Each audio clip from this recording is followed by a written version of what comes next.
काळ आहे तो अन्य राज्यांपेक्षा खूप मोठा आहे. बर, ठीक आहे. दिलीप देसाई आपल्यासोबत आहेत, ऑटो एक्सपर्ट. त्यांना आपण आता विचारूया. दिलीप देसाईजी, तुमच्याकडे ज्या एकूणातच तुमच्या नजरेखालनं ज्या गाड्या गेलेल्या असतील ई व्हेकल्स, तर तुमचं त्यांच्याबद्दल काय ऑब्झर्वेशन आहे? टेस्टिंग बद्दल एकूणातच त्याच्यात काही शॉर्टकमिंग्स किंवा अमुक एक गोष्टी आणखी हव्या होत्या, तुम्ही कसं बघताय सध्याच्या या गाड्यांच्या क्वालिटीकडे आणि एकूणातच त्यांच्या फंक्शनिंगकडे? दिलीप देसाई सर. ही गोष्ट नक्कीच की इलेक्ट्रिक व्हेकल चालवण्यात एक प्रकारचा आनंद आहे. एक म्हणजे व्हायब्रेशन काही नाही, आवाज काही नाही, पॉवर टू वेट रेशो छान असतो, ऍक्सेलरेशन चांगलं मिळतं. पण याच्यात महत्वाची गोष्ट मी परत नमूद करू इच्छितो की ती जी रेंज आहे की चार्ज बॅटरी झाल्यापासून परत चार्जिंगला लागस्तवरती जो काय डिस्टन्स मला मिळणार आहे तो फार महत्वाचा आहे. तो जर 200-250 किलोमीटर इतकाच जर असेल तर माझी ती जी रेंज आहे, ऑपरेशन रेंज, ती एकदम खाली येते. मी साधी गोष्ट सांगतो की पुणे कोल्हापूर किंवा पुणे सोलापूर 250 किलोमीटरच्या आसपास, आणि ती जर चार्जिंगला 225 किलोमीटरमध्ये झाली तर I require the charging station much before Kolhapur. आणि एकदा चार्जिंग स्टेशनला लावल्यानंतर तासभर तरी ती उभी राहणार. समजा मी कोल्हापूरला पोचलो तर प्रत्येक पंपावर 2 चार्जिंग पॉईंट लावून उपयोग नाही, कारण गाडी त्या पंपावरती तासभर उभी राहणार आहे बूस्टर चार्ज मिळण्याकरता. म्हणजे परत charging park is very important. आणि तो चार्जिंग पार्क तुम्ही सिटी लिमिटमध्ये कसा करणार आहात की जिकडे 40-50 गाड्या उभ्या राहतील? म्हणजे आधी करायला पाहिजे. लक्षात आलं. सो रेंज फार महत्त्वाची आहे असं मला वाटतं, आणि ते सुधारण्याकरता माझी खात्री आहे की टाटा मोटर्स किंवा महिंद्रासारखी लोक नक्कीच त्याच्यावरती R&D करत असतील, याच्यात मला बिलकुल शंका नाही आहे. पण ते होणं अतिशय गरजेचं आहे की परत एकदा गाडी व्यवस्थित किमतीमध्ये मिळणं, रेंज व्यवस्थित असणं, आणि ती रेंज वापरून झाल्यानंतर चार्जिंग उपलब्ध होणं, आणि ते चार्जिंग होत असताना बाकीची कामं मला करता आली पाहिजेत. I should not be bogged down for that 1 hour ती गाडी चार्ज होती. देशपांडे सर, देसाई सरांनी जे मत मांडले त्यावर तुम्ही काय मत मांडाल?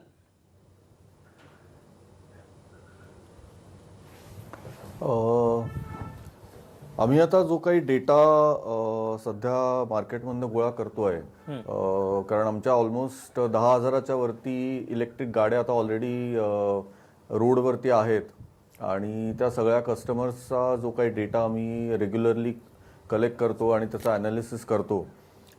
देसाई साहेब म्हणले ते खरं आहे. रेंज ही कायम एक अँझायटी कस्टमरच्या मनामध्ये राहिलेली आहे आणि ती राहणार आहे कदाचित. पण आमचा जो डेटा आहे त्याच्यामध्ये आम्हाला असंही आढळलेलं आहे की साधारण 90 ते 95% लोक रोज 70 ते 80 किलोमीटर एवढं ट्रॅव्हलिंग करतात.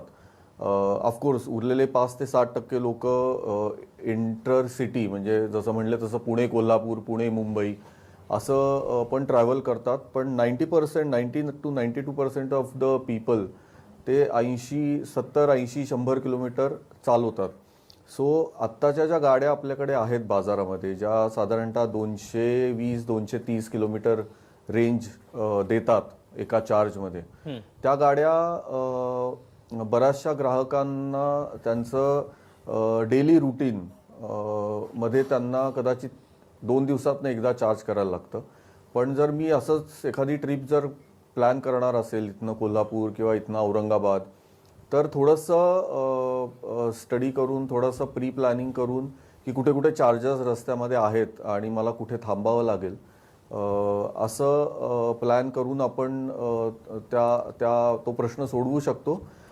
नॉट विथस्टँडिंग दॅट ऑफकोर्स, म्हणजे रेंज किती हवी तर त्याला काही लिमिट नाही आहे की 300, 400, 500, 600. सो त्या प्रमाणामध्ये तशी गाडीची किंमत पण वाढत जाते. मग ती सामान्य लोकांच्या आवाक्यात आणण्यासाठी आपल्याला बरेच मेजर्स घ्यायला लागतात. सो कुठेतरी हा बॅलन्स जरुरी आहे. आणि ऑफकोर्स सगळे म्हणजे टाटा मोटर्स, महिंद्रा, सगळेच लोक रेंज, जास्तीत जास्त रेंज कमीत कमी किमतीमध्ये देता येईल अशी गाडी डेफिनेटली बनवण्याच्या मागे आहेतच, त्याच्यात काही वादच नाही. देशपांडे सर, फेसबुकवरून एक प्रश्न आलेला आहे. कल्पेश शेठ यांचा हा प्रश्न आहे, साधारण या वाहनांचं लाईफ किती वर्षापर्यंत असतं?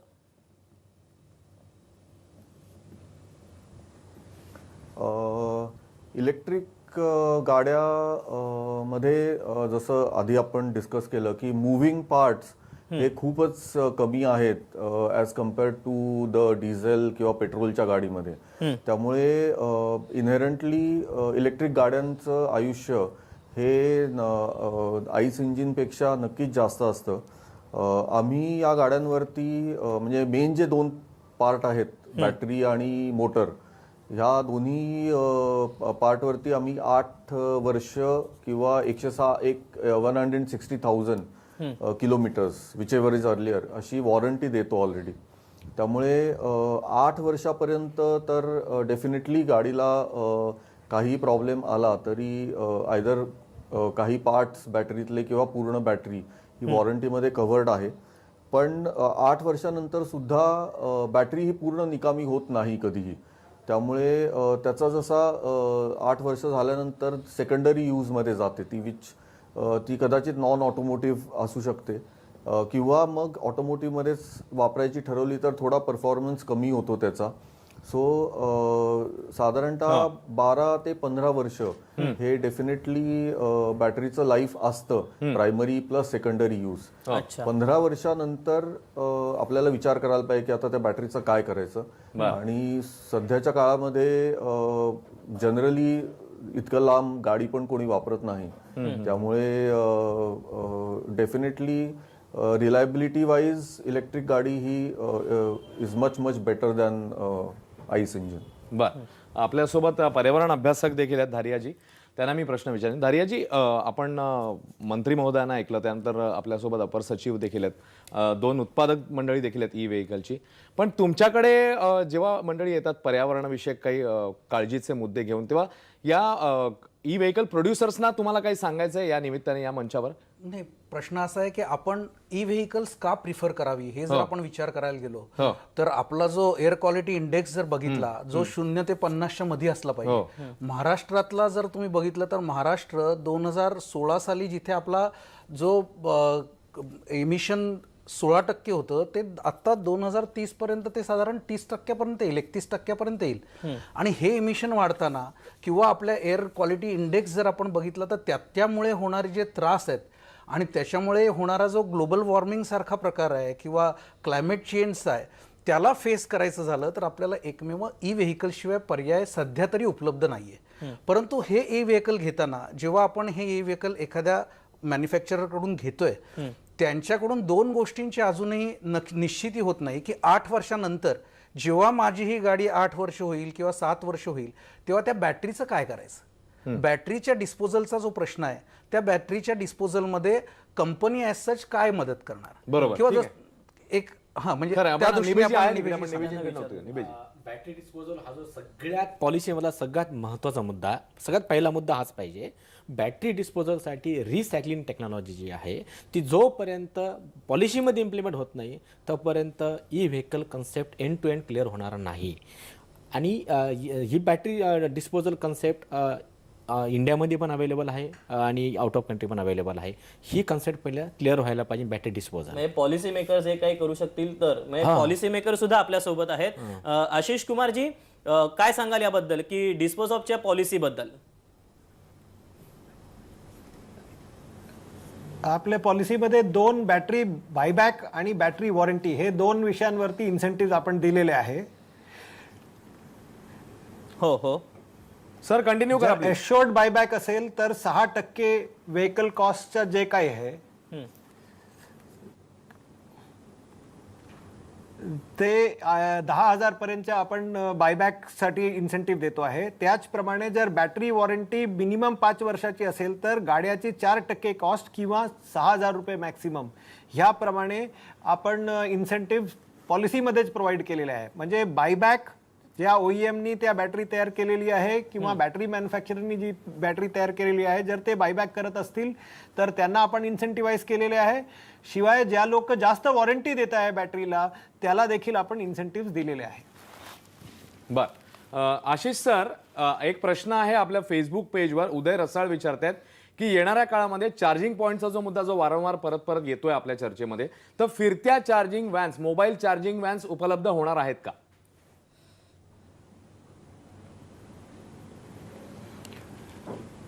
नाही, मोबाईल चार्जिंग व्हॅन पेक्षा मला वाटतंय की बॅटरी स्वॉपिंग तो जास्त पॉप्युलर होईल, कारण मोबाईल चार्जिंग व्हॅन असणार, म्हणजे कुठेतरी काही गाडी अडकली तर त्याला जाऊन चार्ज करण्यासाठी कदाचित असणार, परंतु त्याच्या काही फार मोठ्या प्रमाणात वापर होईल असं नाही वाटत. कारण जसा मोबाईल डिझेल व्हॅन किंवा मोबाईल पेट्रोल व्हॅनची आता आवश्यकता नाही, त्याचप्रमाणे मला वाटतंय की 2 ते 3 वर्षानंतर चार्जिंग स्टेशन इतके मोठ्या प्रमाणात निर्माण होतील की आपल्याला हे मोबाईल चार्जिंगची आवश्यकता राहणार नाही. नक्कीच, त्यामुळे येत्या काळामध्ये खरं तर याच्यात सुधार झालेला हा पाहायला मिळेल. आशिष सर, खरं तर खूप सारे प्रश्न आहेत, अनेक मान्यवर सुद्धा आहेत, पण आपल्याला हा संवाद पुढे सुरू ठेवायचा आहे, पण एका छोट्याशा ब्रेक नंतर. आणि थोड्याच वेळात आपल्यासोबत पर्यावरण मंत्री आदित्य ठाकरे सुद्धा असणार आहेत. तेव्हा कुठेही जाऊ नका, पाहत रहा ई वाहनं क्रांती घडवणार का.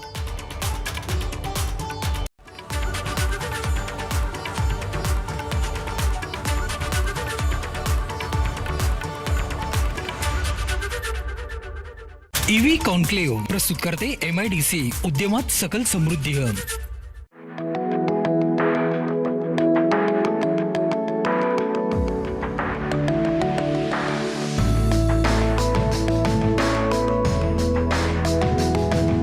मराठी साहित्य संमेलनाची दिंडी कुसुमाग्रज नगरीमध्ये निघाली. यावेळी वीणा टाळ वाजवत ग्रंथांचं पूजन करण्यात आलं आणि त्यावरती पुष्पवृष्टीही झाली. नाशिकमधल्या ग्रंथदिंडीमध्ये विज्ञान रथानं सर्वांचं लक्ष वेधून घेतलं. नाशिकच्या इस्पॅलियर शाळेच्या विद्यार्थ्यांनी हा विज्ञान रथ तयार केला. नाशिकमध्ये ग्रंथदिंडी निघाली. या दिंडीमध्ये खाकीचाही सहभाग पाहायला मिळाला. नाशिकचे पोलीस आयुक्त दीपक पांडे यांच्या नेतृत्वाखालील पथकानं अनोख्या पद्धतीनं जनजागृती केली. दरम्यान संमेलनाच्या ग्रंथदिंडीत पालकमंत्री छगन भुजबळ, नरहरी झिरवाळ यांच्यासह वारकरी सुद्धा सहभागी झाले होते. साहित्य संमेलनाच्या प्रारंभाला लेझिम खेळत दिंडी काढण्यात आली. यावेळी विद्यार्थ्यांसह सर्वांचा सहभाग पाहायला मिळाला. यंदाचं 94वं अखिल भारतीय मराठी साहित्य संमेलन संमेलनाध्यक्षांच्या प्रत्यक्ष हजेरीविना पार पडेल. संमेलनाचे अध्यक्ष डॉक्टर जयंत नारळीकर ऑनलाईन माध्यमातून सहभागी होतील. ओमायक्रॉनचा जगभरात कहर सुरू आहे. ग्रीसमध्ये पहिला रुग्ण निष्पन्न झालाय.